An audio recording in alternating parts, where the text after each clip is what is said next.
You were born in Mozambique, and the first thing they taught you was fear. Not math, not money, not how the world actually works. Fear. Se não fores à escola, vais ser marginal. A marginal. That word. Said by someone who loved you. Said like a warning. Said like a prophecy they were trying to help you avoid. And it worked. You went to school. And that, right there, was the first decision someone else made for you that you believed was your own. The school had chalk and ambition and teachers who genuinely believed they were saving you. They taught you rivers, capitals, dates, the names of presidents of countries you would never visit. Not once, not a single lesson, did anyone explain what a salary means against rent. What interest does to debt.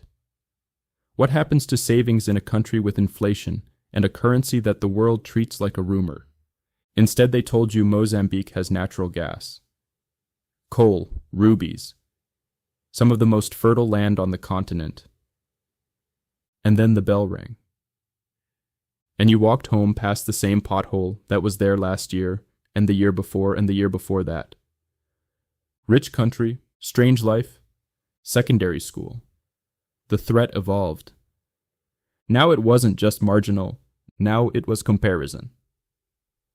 O filho da vizinha já está na universidade. The neighbor's son is already at university. O teu primo conseguiu bolsa. Your cousin got a scholarship. Não queres ser ninguém na vida? Don't you want to be somebody? Notice what they never asked. Somebody doing what? Somebody earning how much?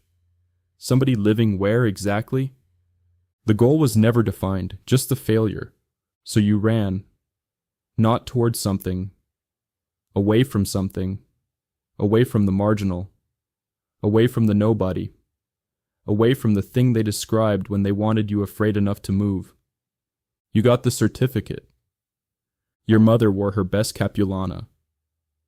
Your father shook hands with people he normally only nodded at. And for one afternoon, one single, genuine afternoon, it felt like the promise was real. You were not a marginal. That was the prize. Not wealth, not a plan, not a map of what comes next. Just not that. Then the city. You arrived with the certificate, and the city looked at it and said nothing. The certificate didn't come with a salary. The salary didn't come immediately. And when it came, the city did the math faster than you did. Rent took half before you unpacked. Transport swallowed the first week. Food carved into the second. Electricity arrived in the third like someone who was never invited, but always comes anyway. And you were left in that particular Mozambican purgatory. Not poor enough to ask for help. Not earning enough to move forward. Suspended. Holding a certificate in a city that wanted something else entirely. Let's talk about the car. Not a Ferrari, not a dream you imported from someone else's life. A car. Second-hand. Dented somewhere. Nothing special. A car that means, at midnight, when your child has a fever, you move. Without calling anyone. Without owing anyone anything. Without standing on a road praying something stops. A car that means you exist in this city without asking the Chapa's permission. You've calculated it more times than you can count. 150,000 medicais. Maybe less if you find the right person.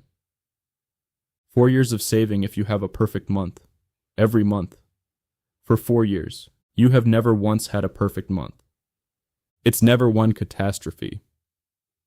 It's the school fees that went up without a letter, without a meeting, without anyone asking if this was possible for you. It's the landlord who decided this is the year. It's the electricity tariff announced on the news like it was good news. And then, the call. Mano, precisas de me ajudar. Brother, I need your help. Not a stranger, your blood. The same face that was in the crowd at the graduation. The same people who prayed when you had nothing. And you send it. Because the marginal is the one who forgets where he came from. You were taught that before you were 10 years old, and it cost you the car, again. Nobody talks about this part, not a breakdown, not a dramatic moment, just a Tuesday. Chapa home, crowded, hot, someone's elbow in your side for 40 minutes, and you look out the window at this city you've been building yourself into for over a decade, and the thought comes quietly, without drama. I have done everything they told me to do, and I am still here, and I am tired, and I don't know if tired is allowed to be said out loud. That thought, that's not weakness. That's the first honest thing you've let yourself think in years. Here's the thing nobody put on the board in any classroom. There is a specific moment in every Mozambican office that tells you everything. The tender goes out, you see it, you know someone qualified, maybe you are qualified. And then the contract goes to someone's brother-in-law. Announced quietly, without explanation, without shame. And your manager, maybe even a good man, a man who helps his own family, a man who goes to church, he says it, casually, like weather. Cabrito come onde está amarrado. The goat eats where it's tied. And everyone in the room nods.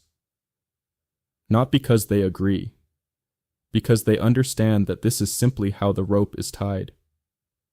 And you are standing far from the food. And you were told that if you just kept working, eventually something would grow in the dirt beneath your feet. So what do you do with all of that? You do what the system built you to do. You go quiet. You go inside. You start the calculation that never ends. Maybe I didn't try hard enough. Maybe I chose the wrong field. Maybe it's me. And the beauty of this, the absolute genius of this, is that a person who is busy blaming himself is never looking at anything else. Not at the contract that went to the cousin. Not at the bank that never lent to anyone from your neighborhood. Not at the school that taught you rivers and capitals, and nothing about how any of this works. The self-blame is the last wall of the trap. And it is built entirely out of things you were taught to love about yourself. Humility, responsibility, patience, good things, turned into a ceiling. You were born in Mozambique. They said, go to school or be a marginal. So you went. They said, work and your life will change. So you worked. What they didn't say is that the school was calibrated to make you employable, not free. That the work was structured to keep you productive, not wealthy. That the obligation to your family, real as it is, beautiful as it is, was the mechanism that guaranteed your money would never stay long enough to become anything. They didn't say any of that. But you know it now. And here is the only question that matters. Now that you see the rope, what are you going to do about the knot?